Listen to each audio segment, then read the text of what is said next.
वो नाटक नहीं कर रहा था। बहुत ही मार्मिक कहानी। हर दिन की कई ऐसी घटनाएं होती हैं जो छोटी छोटी कहानियाँ ही होती हैं।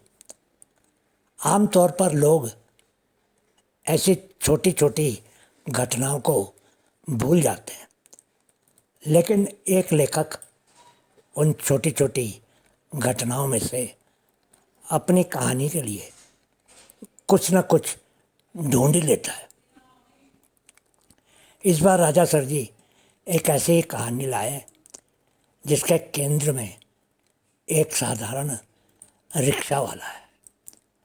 बहुत ही मार्मिक कहानी है।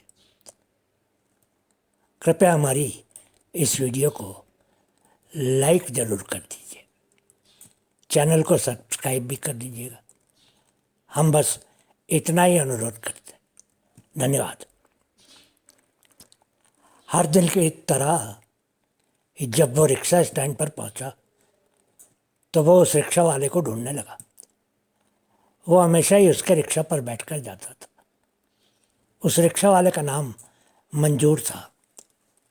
उसने उस दिन इधर उधर देखा, लेकिन उसको ना तो मंजूर और ना ही उसका रिक्शा दिखा। तभी वहाँ खड़े एक और रिक्शा वाले ने आवाज़ लगाई, साहब जी इधर आ जाइए, मैं अपने रिक्शा में आपको पहुँचा देता हूँ। उसने मुड़कर उस रिक्शा वाले को देखा तो उस रिक्शा वाले ने कहा, साहब जी अब मंजूर नहीं आएगा।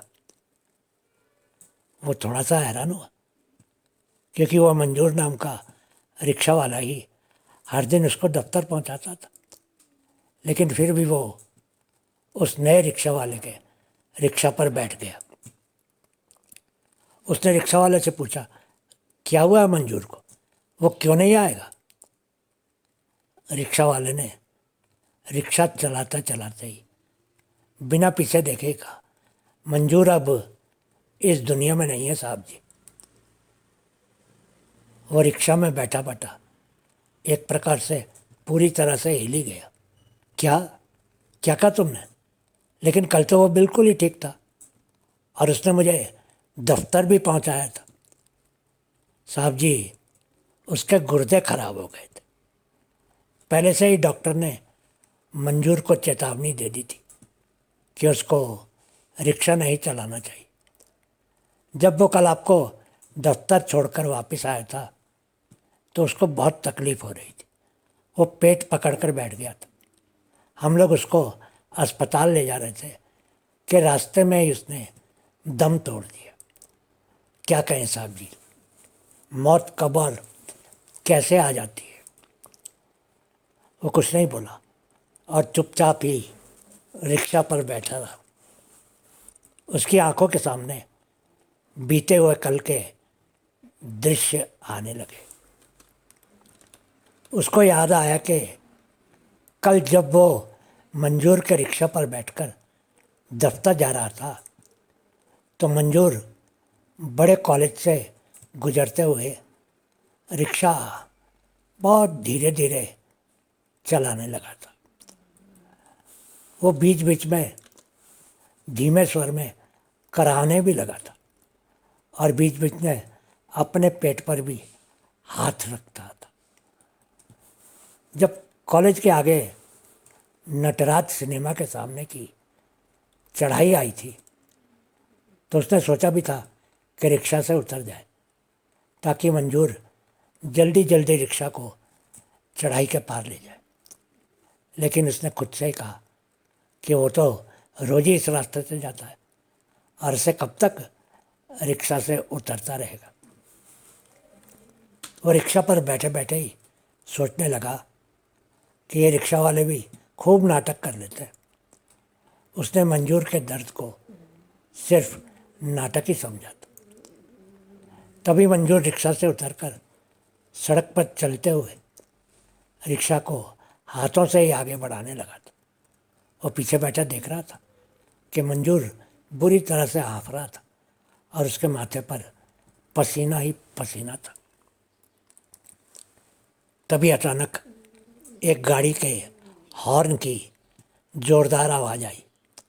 वो कल की यादों से बाहर आ गया और उसने देखा कि वो तो किसी और के रिक्शा पर बैठा दफ्तर जा रहा था।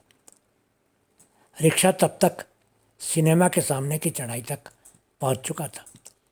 अचानक ही वो रिक्शा से नीचे उतर गया और रिक्शा के साथ साथ चलने लगा। हालांकि यह नया रिक्शा वाला नौजवान था और बहुत तगड़ी कद काठी का था और वो सिनेमा के सामने की चढ़ाई कुछ भी नहीं थी, लेकिन वो उसके साथ साथ पैदल ही चलने लगा ताकि वो आसानी से रिक्शा को चढ़ाई के उस पार तक ले जाए। नया रिक्शा वाला आराम से रिक्शा को ऊपर की तरफ खींच रहा था और वो उस रिक्शा के साथ था, किसी अपराधी की तरह चल रहा। उसकी आंखें पूरी तरह नम हो गई थी, लेकिन उस नए रिक्शा वाले ने तब तक उसके आंसू नहीं देखे थे। जैसे ही रिक्शा चढ़ाई के पार पहुंचा और वो रिक्शा पर बैठा, वो फफक कर रो पड़ा। उसकी आंखों के सामने मंजूर का चित्र घूमने लगा। दफ्तर पहुंचकर जब उसने पैसे देने चाहे तो रिक्शा वाले ने कहा, साहब जी आज हम पैसे नहीं लेंगे। मंजूर मेरा बुजुर्ग था, लेकिन वो मेरा अच्छा दोस्त भी था।